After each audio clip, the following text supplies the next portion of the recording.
BJP ಪಾಲಿಗೆ ಈಶ್ವರಪ್ಪನವರ ಬಂಡಾಯ ನುಂಗಲಾರದ ತುಪ್ಪ ಆಗಿದೆ, ಬಿಸಿ ತುಪ್ಪ. ಹಾಗಾಗಿನೇ ಹೈಕಮಾಂಡ್ ಮೊರೆ ಹೋಗಿದ್ದಾರೆ. ಈಗ ಬಿಎಸ್ವೈಗೆ ಡಬಲ್ ಕ್ಷೇತ್ರದಲ್ಲಿ ಕಂಟಕ ಶುರುವಾಗಿದೆ ಈಶ್ವರಪ್ಪನವರ ಬಂಡಾಯದಿಂದ.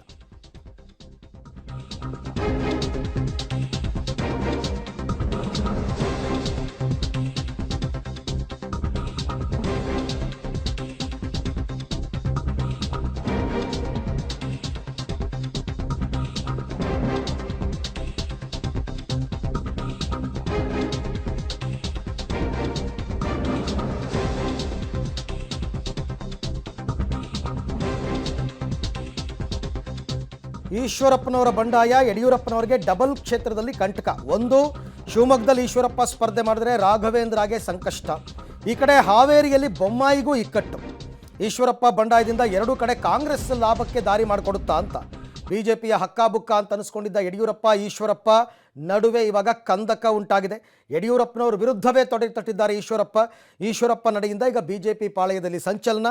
ಹಾಗಾಗಿ ನಿನ್ನೆ ರಾತ್ರಿನೇ ನಿನ್ನೆ ಸಭೆಯ ವರದಿಯನ್ನು JP ನಡ್ಡಾ ಅವರಿಗೆ ಕಳಿಸ್ಕೊಟ್ಟಿದ್ದಾರೆ. ಆದಷ್ಟು ಬೇಗ ನೀವು ಮಧ್ಯಪ್ರವೇಶ ಮಾಡಬೇಕು, ಈಶ್ವರಪ್ಪನವರ ಬಂಡಾಯವನ್ನು ತಣಿಸಬೇಕು ಅಂತಕ್ಕಂಥದ್ದು.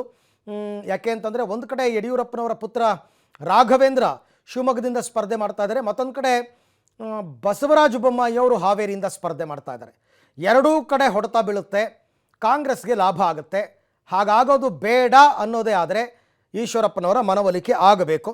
ಈ ಬಗ್ಗೆ ಮತ್ತಷ್ಟು ಮಾಹಿತಿ ನನ್ನ ಕೊಲೀಗ್ ಮಸೂದ್ ಅವರಿಂದ ಪಡೆಯೋಣ. ಮಸೂದ್, ಈಗ ಈಶ್ವರಪ್ಪನವರ ಸ್ಪರ್ಧೆಯಿಂದ ಶಿವಮೊಗ್ಗದಲ್ಲಂತೂ ತೊಂದರೆ ಆಗುತ್ತೆ, ಬಟ್ ಹಾವೇರಿನಲ್ಲಿ ಯಾವ ರೀತಿ ಎಫೆಕ್ಟು?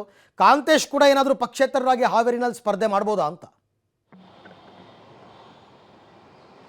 ಅರವಿಂದ್, ಈಗ ಸದ್ಯಕ್ಕೆ ಪಕ್ಷೇತರ ಸ್ಪರ್ಧೆಯನ್ನು ಈಶ್ವರಪ್ಪನವರು ಶಿವಮೊಗ್ಗದಲ್ಲಿ ಮಾತ್ರ ಘೋಷಣೆ ಮಾಡಿದ್ದಾರೆ.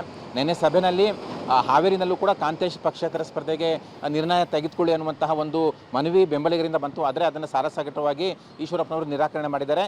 ಈಶ್ವರಪ್ಪನವರು ಸಿಟ್ಟು ಯಡಿಯೂರಪ್ಪನವ್ರ ಮೇಲೆ. ಆ ಹಿನ್ನೆಲೆಯಲ್ಲೇ ಅವರ ಪುತ್ರ ರಾಘವೇಂದ್ರ ವಿರುದ್ಧ ಬಂಡಾಯ ಸ್ಪರ್ಧೆ ಮಾಡಿದ್ದಾರೆ. ಇತ್ತ ಹಾವೇರಿನಲ್ಲೂ ಕೂಡ ಆ ಮನವಿ ಇದ್ದರೂ ಕೂಡ ಬೇಡ ಅನ್ನುವಂತಹ ನಿರ್ಣಯಕ್ಕೆ ಈಶ್ವರಪ್ಪನವರು ಬಂದಿದ್ದಾರೆ. ಹಾಗಾಗಿ ಈಶ್ವರಪ್ಪನವರು ಮಾತ್ರ ಸ್ಪರ್ಧೆ ಮಾಡ್ತಾ ಇದ್ದಾರೆ. ಆದರೆ ಈಶ್ವರಪ್ಪನವರ ಈ ನಿರ್ಧಾರದಿಂದ ಎರಡೂ ಕ್ಷೇತ್ರಗಳಲ್ಲೂ ಕೂಡ ಬಹಳ ಸಂಕಷ್ಟಕ್ಕೆ ಎಡೆಮಾಡಿಕೊಡುವಂಥ ಸಾಧ್ಯತೆ ಜಾಸ್ತಿ ಇದೆ. ಯಾಕೆಂದರೆ ರಾಘವೇಂದ್ರ ಅವರಿಗೆ ಇಲ್ಲಿ ಬಂಡಾಯ ಸ್ಪರ್ಧೆಯಿಂದ ಈಶ್ವರಪ್ಪನವರು ಕೂಡ ದಶಕಗಳ ಕಾಲ ಬಳ್ಳಾರಿ ಮೂಲದವರಾದರೂ ಕೂಡ ಶಿವಮೊಗ್ಗದಲ್ಲೇ ರಾಜಕಾರಣವನ್ನು ಕಂಡುಕೊಂಡಂಥವ್ರು. ಹಾಗಾಗಿ ಅವರು ಕೂಡ ಒಂದಷ್ಟು ಹಿಡಿತ ಇಟ್ಕೊಂಡಿದ್ದಾರೆ. ಕಳೆದ ಬಾರಿ ಕ್ಷೇತ್ರ ತಪ್ಪಿದಾಗಲೂ ಕೂಡ ಮೋದಿಯವರೇ ಕರೆ ಮಾಡಿ ಅವರಿಗೆ ಒಂದು ರೀತಿಯಲ್ಲಿ ಧನ್ಯವಾದವನ್ನು ಹೇಳಿದ್ರು. ಆ ಹಿನ್ನೆಲೆಯಲ್ಲೇ ಸ್ವಲ್ಪ ಒಂದು ರೀತಿಯಲ್ಲಿ ಸಂತೋಷದಿಂದ ಇದ್ದರು. ಆದರೆ ಈ ಬಾರಿ ಮಾತ್ರ ಶತಾಯಗತಾಯ ಯಡಿಯೂರಪ್ಪನವ್ರಿಗೂ ಒಂದು ಚೌಕ್ ಕೊಡಲೇಬೇಕು ಅನ್ನುವಂತಹ ನಿರ್ಧಾರಕ್ಕೆ ಬಂದಿದ್ದಾರೆ. ಹಾಗಾಗಿ ಬಂಡಾಯ ಸ್ಪರ್ಧೆ ಮಾಡಿದ್ದಾರೆ. ಜೊತೆಗೆ ಅಹಿಂದ ಮತಗಳ ಮೇಲೆ ಕಂಡಿಟ್ಕೊಂಡು ಈ ಬಾರಿ ಬಂಡಾಯ ಸ್ಪರ್ಧೆ ಮಾಡ್ತಾ ಇರುವಂತಹ ಈಶ್ವರಪ್ಪನವರು ಆ ಅಹಿಂದ ಮತಗಳನ್ನು ಸೆಳಿಬೇಕು, ಆ ಮೂಲಕ ರಾಘವೇಂದ್ರ ಗೆಲುವಿಗೆ ಇಕ್ಕಟ್ಟು ಸೃಷ್ಟಿ ಮಾಡಬೇಕು ಅನ್ನುವಂತಹ ನಿರ್ಧಾರಕ್ಕೆ ಬಂದಿದ್ದಾರೆ. ಅವರು ಬೆಂಬಲಿಗರು ಕೂಡ ಬಹಳ ದೊಡ್ಡ ಮಟ್ಟದಲ್ಲಿ ಬೆಂಬಲ ಕೊಡ್ತೇವೆ ಅನ್ನುವಂಥದ್ದನ್ನು ಕೂಡ ಹೇಳಿದ್ದಾರೆ. ನಾಮಪತ್ರ ಸಲ್ಲಿಕೆ ಮಾಡುವಾಗ ದೊಡ್ಡ ಮಟ್ಟದಲ್ಲಿ ಸೇರಬೇಕು ಜನ ಬೆಂಬಲಿಗರು ಅನ್ನುವಂಥ ಕರೆಯನ್ನು ಕೂಡ ಈಗಾಗಲೇ ಈಶ್ವರಪ್ಪನವರು ಕೊಟ್ಟಿದ್ದಾರೆ. ಇತ್ತ ಹಾವೇರಿನಲ್ಲೂ ಕೂಡ ಒಂದೂವರೆ ವರ್ಷದಿಂದಲೂ ಕೂಡ ಕಾಂತೇಶ್ ಮತ್ತು ಈಶ್ವರಪ್ಪನವರು ಹಾವೇರಿ ಭಾಗದಲ್ಲೂ ಕೂಡ ಬಹಳ ಓಡಾಟ ಮಾಡಿದ್ರು. ಅಲ್ಲೂ ಕೂಡ ಒಂದು ರೀತಿಯಲ್ಲಿ ವೇದಿಕೆಯನ್ನು ನಿರ್ಮಾಣ ಮಾಡ್ಕೊಂಡಿದ್ರು. ಅಲ್ಲೂ ಕೂಡ ಬಹಳ ಅಹಿಂದ ಮತಗಳಿದ್ದಾವೆ. ಮುಖ್ಯವಾಗಿ ಕುರುಬ ಸಮುದಾಯದ ಮತಗಳು ಕೂಡ ಅಲ್ಲಿ ಜಾಸ್ತಿ ಇದ್ದಾವೆ. ಆ ಹಿನ್ನೆಲೆಯಲ್ಲಿ ಒಂದು ರೀತಿಯಲ್ಲಿ ಮತ ವಿಭಜನೆ ಮಾಡುವ ಮೂಲಕ, ಸಮುದಾಯಗಳ ಮತ ವಿಭಜನೆ ಮಾಡುವ ಮೂಲಕ ಬೊಮ್ಮಾಯಿ ಅವ್ರಿಗೂ ಕೂಡ ಒಂದು ರೀತಿಯಲ್ಲಿ ಅವರ ಗೆಲುವಿಗೂ ಕೂಡ ಒಂದು ರೀತಿಯಲ್ಲಿ ಇಕ್ಕಟ್ಟು ತಂದಿಡಬೇಕು ಅನ್ನುವಂತಹ ಪ್ರಯತ್ನ ಆಗುತ್ತೆ. ಅಲ್ಲೂ ಕೂಡ ತಂತ್ರಗಾರಿಕೆಯನ್ನು ಈಶ್ವರಪ್ಪನವರು ಮಾಡುವ ಸಾಧ್ಯತೆ ಇದೆ. ಹಾಗಾಗಿ ಬೊಮ್ಮಾಯಿ ಅವರು ಕೂಡ ಒಂದು ರೀತಿಯಲ್ಲಿ ಆತಂಕಗೊಂಡಿದ್ದಾರೆ. ಒಟ್ಟಾರೆಯಾಗಿ ಎರಡೂ ಕ್ಷೇತ್ರಗಳಲ್ಲೂ ಕೂಡ ಒಂದು ರೀತಿಯಲ್ಲಿ ಆತಂಕದ ವಾತಾವರಣ ಬಿಜೆಪಿಗೆ ಮನೆ ಮಾಡಿದೆ. ಈಶ್ವರಪ್ಪನವರು ತಮ್ಮ ನಿರ್ಧಾರದಿಂದ ವಾಪಸ್ ಸರಿಯದಿದ್ರೆ ಈಗ ಹೈಕಮಾಂಡ್ ಅವರು ಮಧ್ಯಪ್ರವೇಶ ಮಾಡಲೇಬೇಕಾಗಿದೆ. ಹಾಗಾಗಿ ಅದಕ್ಕಾಗಿ ರಾಜ್ಯ ಬಿಜೆಪಿ ಕಾಯ್ತಾ ಇದೆ. ಅದು ಬಹಳ ಕುತೂಹಲ ಮೂಡಿಸಿದೆ. ಅರವಿಂದ್, ಥ್ಯಾಂಕ್ ಯು ತಮ್ಮ ಎಲ್ಲ ಮಾಹಿತಿಗಾಗಿ ಮಸೂದ್. ಒಟ್ಟಾರೆ ಈಗ ಯತ್ನಾಳ್ಗೂ ಬಿಟ್ಟರು ಲಿಂಗಾಯತರು ಅಂತ ಅಂದ್ಕೊಂಡು, ಸಿಟಿ ರವಿ ಬಿಟ್ಟರು ಒಕ್ಕಲಿಗರು ಅಂತ ಅಂದ್ಕೊಂಡು, ನನ್ನೂ ಬಿಟ್ಟರು. ಇರಲಿ, ನಾನ್ಯಾಕೆ ಹೇಳ್ತಿದ್ದೀನಿ ಅಂದರೆ ಇವರಿಗೆ ಸಂಘಟನೆ ಅಭಿವೃದ್ಧಿ ಆಗಬೇಕು, ಚೆನ್ನಾಗಾಗಬೇಕು ಅಂತ ಕಲ್ಪನೆ ಇಲ್ಲ. ಅವ್ರ ಮಕ್ಕಳು ಉದ್ಧಾರ ಆಗಬೇಕು ಅನ್ನೋ ಲೆಕ್ಕದಲ್ಲಿ ಅವರು ಸಂಘಟನೆ ಅವ್ರ ಕೈಯಲ್ಲಿ ಹಿಡಿತದಲ್ಲಿದೆ. ಇದನ್ನು ತಪ್ಪಿಸ್ಬೇಕು ಅಂತೇಳಿ ಇವತ್ತು ಸಾಗರದ ಶ್ರೀಧರದ ವರದಳ್ಳಿಯ ಶ್ರೀಧರ ಸ್ವಾಮಿಗಳ ಒಂದು ಆಶ್ರಮಕ್ಕೆ ಹೋಗಿ ಅಲ್ಲಿ ಆಶೀರ್ವಾದನ ಕೂಡ ತೊಗೊಂಬರ್ತೀನಿ. ಅಲ್ಲಿ ನನ್ನ ಆಕಸ್ಮಿಕ ಅಲ್ಲಿ ದತ್ತಾತ್ರೇಯ ದೇವಸ್ಥಾನದಲ್ಲಿ ಒಂದು ಹೋಮನೂ ಇದೆ ಅಂತ ಕೇಳಿದ್ದೀನಿ. ಆ ಹೋಮದಲ್ಲಿ ಹೋಗಿ ಆಶೀರ್ವಾದ ತೊಗೊಂಬರ್ತೀನಿ. ಕರ್ನಾಟಕ ರಾಜ್ಯದ ಮೋದಿಗೆ ಅನುಕೂಲ ಆಗಲಿ ಅನ್ನೋಂಥ ಒಂದು.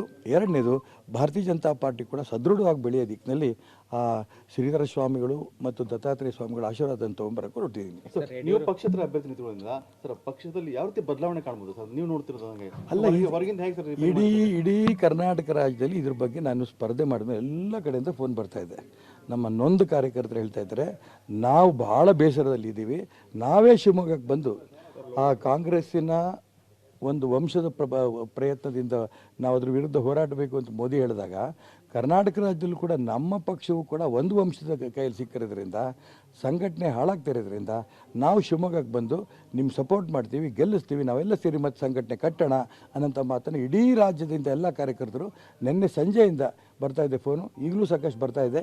ಮತ್ತು ಎಲ್ರದ್ದು ಕೂಡ ಏನು ಅಪೇಕ್ಷೆ, ನಾವು ಚುನಾವಣೆಗೆ ನಿಮ್ಮ ಬಂದು ಶಿವಮೊಗ್ಗದಲ್ಲ ಕೆಲಸ ಮಾಡ್ತೀವಿ, ನಮ್ಗೆ ಆ ಸ್ನೇಹಿತರಿದ್ದಾರೆ, ಆ ಬಂಧುಗಳಿದ್ದಾರೆ, ಆ ತಾಲೂಕಲ್ಲಿದೆ, ಈ ತಾಲೂಕಲ್ಲಿ ಅಂತ ಎಲ್ಲರೂ ಹೇಳ್ತಾ ಇದ್ದಾರೆ. ನಾನು ಇವರೆಲ್ಲರ ಉತ್ತೇಜನ ನೋಡಿದ ತಕ್ಷಣ ನಿಜಕ್ಕೂ 100% ಗೆಲ್ತೀನಿ ಅಂತ ವಿಶ್ವಾಸ ನನಗಿದೆ. ಸರ್ ಮೋದಿ ಅವರು ಬಂದು ಹೋದ್ಮೇಲೆ ಶಿವಮೊಗ್ಗಕ್ಕೆ ಸಾಕಷ್ಟು ಬದಲಾವಣೆ